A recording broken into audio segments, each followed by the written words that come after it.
All right, what is going on, everybody? Isaac Fleischer here, and welcome to another iHoopsFL interview. Now, before we begin, make sure you guys follow me on Instagram, iHoopsFL. I post all these interviews that I do with all these high school recruits or coaches or members of the media. So make sure you guys follow me on Instagram, iHoopsFL, for all my interview content. And then for you guys that maybe want to see any of the other content that I've done around the world of basketball, whether it's writing articles for a company down here in South Florida, along some recent recruitment info I've been putting up about some of these guys I've talked to in these interviews, and you could follow that or you could check out all that on my Twitter at iHoopsRecruits. But anyways, enough about me. Let me bring on our guest right now.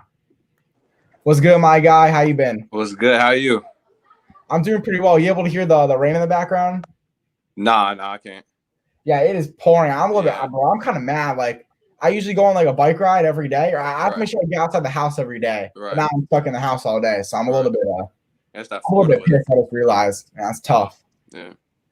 Yeah. Do you kind of like? Have you ever stayed in the house all day before?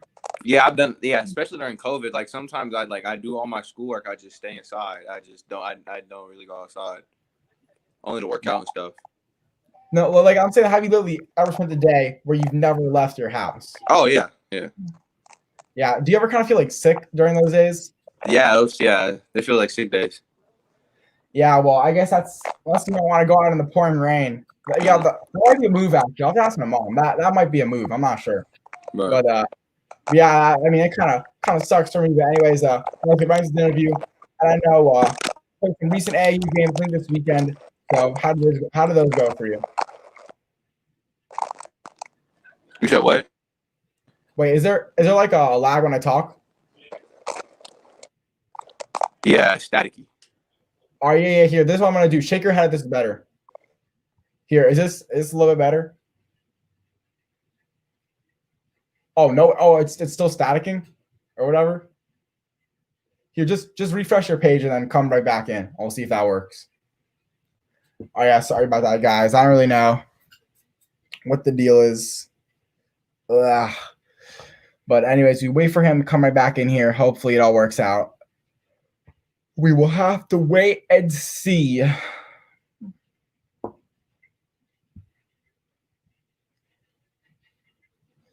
right, let's see if this is any better. Hopefully it is, guys. For now, we're just going to do the best we can to make sure this interview is good for you guys. But let's see how this works.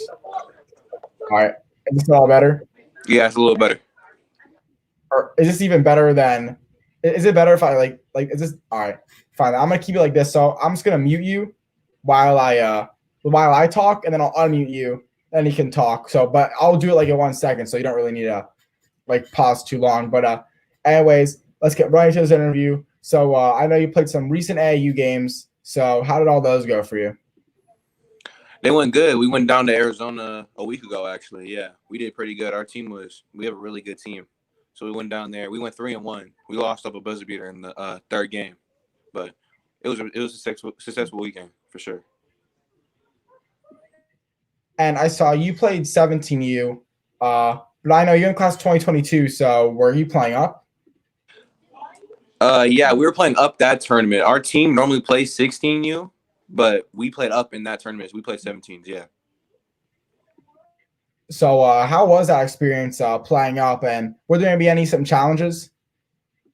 Yeah, definitely, because when you play up, it's bigger, better competition. The guys go from 6'8" to 7 foot. Like it's always better to play with other people though. Gets you better. It was good. It was a good experience. So your AAU team, like it wasn't like you just playing up on the 17U team. It was that all you guys were 16U, but your coach was like, we're going to put you guys 17U for this tournament. Right, yeah. It was our 16U UAA team, and the coach was like, just play up with 17s. Just play up in 17s. So we were like, all right, it's good. And was the West Coast Elite, was there 17U team in that as well? Like, is there a chance guys could have faced each other? Yeah, but they didn't want that to happen because they just wanted they didn't want any West Coast teams to play against each other because West Coast threw the tournament. So yeah, our 17s was playing. They were playing in that tournament, but we was playing up in their division. Okay, all right. Oh, so I guess like for 17U, like you were playing maybe like not the best 17U division, and the other like the real 17U is playing like the top one. Oh no, we were playing up in the top division, 17s. Yeah, we were playing in the same division as them. We just never played each other. Okay, that makes sense. And were there any teams that you faced against that were pretty well known that was maybe a fun game while you were in Arizona? Yeah, we played this JBL White team or JB White. I don't know if you heard about the kid who recently got shot. But yeah, it was his AU team, and they changed their name to after him. So we played them. It was a great game. It was a good physical game. We won at the end.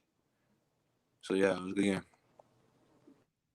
And I saw I don't know if it was that game, but actually I'm gonna read to you what it says. So it says Trey Knight of Moreau Catholic, hopefully I said that right, had a big impact in the 17U was it like Calvert/Cole OT win, finished extremely well in the paint, shot it well from three, and led the team from the guard spot. Is that the game that you just mentioned? Yeah, it was a good bounce back game for me because the game before that I didn't really play as well, so I knew I had to come back with the right mentality to execute and get the win for the guys. And what exactly did you change in your mentality to go from a game where you didn't do so well to a bounce back game either a day after, even a couple hours after, to just actually do something to contribute to the team? Yeah, it's all just about preparation, to be honest, because we knew that we had that one game before I didn't play good, and we knew that next game we had to get that win for our record to look good, and we had to play good, so I had to come with that right mentality, and we ended up on top. And you mentioned preparation. Do you have anything special about your pregame routine or anything you do before games? It's cool. Not really. I just listen to my AirPods and I pray before every game. You don't eat like any Skittles or candy or anything like that? Nah, I don't do that. Nah. All right. I had to ask. I was wondering, and just anyways, sticking some AU ball. What's it like playing for just such a legendary program in West Coast Elite? Playing West Coast Elite, it's a blessing. Playing under Ryan Silver, what the things he does for his kids, the parents, the players, just everything. His staff, the whole staff is great. West Coast Elite's like a family. Once you're in, you're in. You're all in. So it's great playing with them too, and just playing with a bunch of great kids from the area, and playing with kids from SoCal, and just it's great overall. And you said West Coast Elite is a family. Once you're in, you're kind of all in. But those ton of kids that just go to a team for a year, then the next year go to a different team, and they never really, I guess, really felt that family atmosphere. Even for high school as well. Just what does West Coast Elite do specifically that just makes you just want to stay there and just always compete with them and never change teams? It's just when you play with West Coast Elite, they just make you feel like you're at home, like a home atmosphere and just a family atmosphere. It's like it's hard to leave West Coast because you're playing with a top program and with a top guy like Ryan Silver who has connections. Like he's like a basketball mogul. He's well known around the whole area and stuff. So it's good. It's good playing with us. It's great. And as we all obviously know now, there was no official AAU season. If there was, how do you think you guys would have done playing in the UAA circuit? We would have gone pretty far. Our 16s team, we have, I don't know if you know him, Miles Bird. He's ranked like top 50 in the country, and he just got ranked like over the season. He's been working hard. We have him. We have this big guy who has like ACC offers. He's good. And the thing is with our team is that like we're so like we're like under the radar and like under like the radar for other people. So when we come and play, we shock the world every time we play. Like people don't really know who we are when we walk in the gym, but after the gym, after the game, they know who we are. And take us through, is there going to be any specific game where, the team like kind of thought they were going to blow you guys out, like never seen you guys before, and all of a sudden at the end of the game, the result was kind of different? And maybe how funny was that from your perspective to see that team's reaction? It was fun because I like being the underdog, and we love that because we just always compete no matter who's in front of us. We always just play 110% no matter what. So any team that just looks wrong in our direction thinks they're going to smoke us. It'll be bad. Definitely. And going into your high school season now, what are your goals and expectations for the season? Well, we want to make it as far as we can. California recently just said that they're not having the state game this year because of COVID. So they're gonna have like regionals and stuff. So we want to win that. We want to win our league. We want to win our section and just play undefeated. And I understand that your dad is the coach. It's Monroe Catholic, right? Is that right? Yeah. So I know your dad is the coach at the high school you do go to. But since there's no state championship, is there any chance that you may end up leaving to play at a different school for at least this season? No, I've been going to Monroe. Like I've been around the Monroe like family forever because my dad started coaching there when I was a little kid. So I was always with there. I've always been there. They've been treating me like a family. I couldn't leave Monroe. They basically built who I am. And were you kind of like the only player that's or are there some other legendary guys that have played at Monroe for a lot, or are you kind of the first one? No. As I said, Kyrie Walker. He played his freshman year at Monroe. We had this good guy who came like 2016, Oscar Freyer, who's now at GCU. We had a 2017 guy, Damari Milstead, who was at GCU, but now he transferred to USF. We had Terrell Brown, who was in that class. He was at San Jose State, and then he just played at New Mexico State. Now he's working out with NBA players and teams. And then we had this guy, Brendan Lawrence, who played at St. John's in the Big East. So, Monroe, it's a big reputation.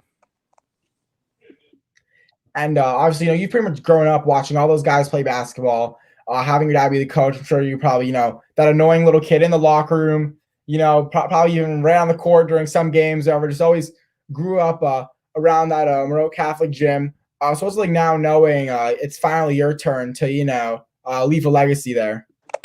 It's crazy because I first started off as the ball boy when I was little. Like you said, I was just running around the court. When we got big league wins, I would go crazy up and down the floor. And I was just like the little kid who would get all the guys Gatorades and stuff. And now I'm them. The people I used to look up to, now I'm that person. So it's crazy. And just playing under your dad, how special is that? And what are maybe some of the perks of having your dad be your head coach?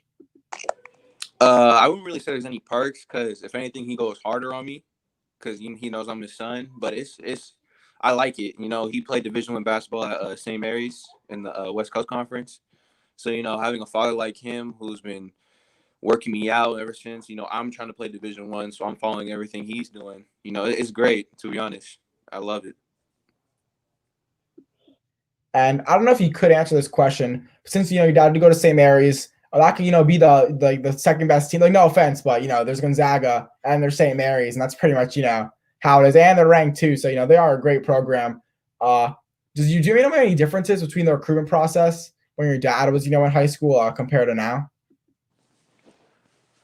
My dad said it was different when he got recruited. He got recruited. He had like 3 offers. He said UC Davis, Virginia, and St. Mary's, and he didn't want to go all the way out to Virginia. He wanted to stay here. He wanted to stay local and play at St. Mary's. So yeah, he said it was different. Yeah. Do you know like in what way made it so different? Like it wasn't like now that college, they throw a lot of offers, and there was like he said that like back then, like as soon as they saw you, they would offer you, and like they would like it was different because there was no phone, so they couldn't really call you. It would be a bunch of mail and stuff. So he said now that they can call you and stuff, you can build better connections with the coaches. Definitely. And just how does it feel, not just having your dad as a coach, but also having him, just as a mentor in terms of the recruitment process, where even though it was, completely different, he's still even somewhat just playing at the Division I level has gone through what you're going through right now. So how's he been able to guide you throughout all this? It's good. He's been making me play up since I was a little kid. He's been prepping me, doing everything for me. It's great. I really appreciate what he's done for me to get me because he's trying to get me to the level he was playing at. So I'm trying to do that too. And you said how he's always made you play up as a little kid. How were you able to deal with that as like a little kid when you're playing up, where it was probably extremely hard for you to make yourself known? I feel like now when it's kind of get to the high school, a certain point, you could really play against anybody, even to college, and look at least somewhat decent out there. But when you're a little kid and you're playing against a guy even a year older than you, like there's just a big difference. So how are you able to handle all that at a young age? Yeah, when I first started playing AAU, it was I sucked, to be honest. If I'm being completely honest, I wasn't that good. I was playing up like 2 levels. I was just a little kid who used to get bullied around and stuff. I really didn't have fun with it. I was more of a football guy. But as soon as I just started practicing it more, I fell in love with it even more every time I stepped on the floor. And you just told me you're a football guy. When did you quit playing football? I stopped playing football around 6th grade. My mom made me stop, and I felt that like I had a better future playing basketball than I did football. I fell in love with it more. And when you were playing football, you even said I think you liked it more a little bit too. What was gonna be like your dad's reaction? Being a college basketball player and a coach, but you're telling him I love football way more than basketball. Yeah, so my grandpa, his dad, he played football in college and he played a little bit in the NFL, not a lot, but he played a little bit. So we grew up in like a 3-sport home. My older brother played baseball in high school and he played basketball too, but he played baseball too. He's at University of Arizona right now. He's not for sports, but he's just there. So, playing different sports, it runs in the family. And how did last season go for you in your sophomore year? We went pretty far, because we had no returners. Because that year before that, we were really good. We had like 7 seniors. We went really far. But this year we were young. We lost in the second round, I think, in playoffs. But yeah, I think we shocked the world a lot, because we just stepped up the court. People thought we weren't good. We were too young. We had one senior. They thought that we couldn't step up and accept the challenges, but we did. And add on that a little bit more because I mean, you said you had one senior, so that's just unbelievable. How were you able to handle that? Going be a bunch of young guys. I mean, you were just a sophomore, so you were still underclassmen going up against teams where the guys had experience playing at the high school level. How were you guys able to just be so successful being such a young team? I feel like because we had a lot of chemistry before, like I even got to Morel, I knew a lot of the guys on the team. I knew them because I've been around Morel for a long time. So as soon as we stepped on the court, it was like we knew how we played, we knew how everything went down. I think the chemistry really helped with that. Yeah, it sounds awesome. And going to your recruitment process now, which schools are contacting you the most? Just out of the ones that have offered you so far. Oregon State has been hitting me a lot. Washington State, Buffalo, NAU has a lot in Montana, and University of San Francisco. And what about out of the ones that have offered you? So I think that's San Diego and DePaul. Yeah, I keep in constant contact with San Diego and DePaul, just trying to build a better relationship with the coaches, see what the school's like. I was supposed to go visit, but, NCAA, they canceled all that stuff because of COVID. So I got to wait now. But, yeah, expect some future visits from the schools that are interested in that offer me in the future. And when did you receive your first offer? And just what was that moment like for you? I got my first offer beginning of sophomore year in the open gym. San Diego came to the open gym. There's a lot of other colleges too, but they said I really played well, and they said I would fit great for the program. And their assistant coach used to be a coach at St. Mary's, so my dad knew who he was, and they were good friends. But he was like, he wanted me at San Diego. And they said, you'd be a great fit for our program. Just what style of program do you think is a great fit for you?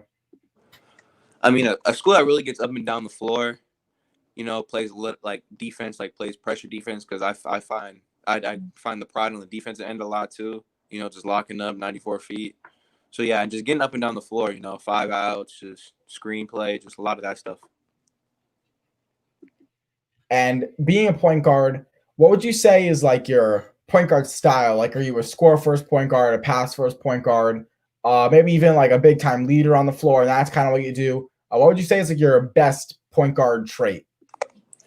I feel like I'm an extra extension on the court. I mean, the coach on the floor.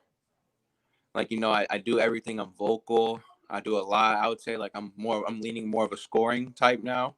Like sophomore year, I realized now I'm like evolving even more, just working out, getting my handle right. Working out with this guy, Mike, who played he played D3 basketball, but he's good now. And this other guy who played at Cal. So I just been getting in the gym with them a lot, just working on my bag and stuff. and training with guys, even though you're not like scrimmaging against them, like 5-on-5s, just training with guys that are playing at the college level, whether it's at Cal or the D3 level. Just what does that do for you? It's great. I'm playing with guys who did my dream. The guy that played at Cal, his name was Allende Obaka. He started 3 of the 4 years at Cal. He's really good. My dad used to coach at Fremont High. It's a school in Oakland, and he went to Oakland High. So, it's great playing with him. He's a big physical guard. We work on the guard skills that he does. It's wonderful. Yeah, that sounds super cool. But anyways, we made it to the end of the interview, and my final question for you is: what are your high school career goals? Well, I want to break the scoring record for Damari Milstead, the guard I mentioned. He was really good. He started his freshman year all the way to his senior year. And, not having really a season in the beginning is kind of conflicting that. But I want to reach that goal. I want to put my name on that banner. Definitely, man. I really, really hope you get there. But anyways, before we end the show, is there anything you want to plug or anybody you want to shout out? No, not really. Just shout out West Coast Elite. Shout out the family. Shout out my brother. Shout out all the guys. All right, man. Sounds good. Well, anyways, make sure you guys give us a follow on Instagram at Trey Knight 1K and at iHoopsFL. Anyways, thank you so much for taking your time coming on. I really appreciate it. Anyways, for 2022 Morel Catholic point guard Trey Knight, I'm Isaac Fleischer, and this has been another iHoopsFL interview. Peace out, guys.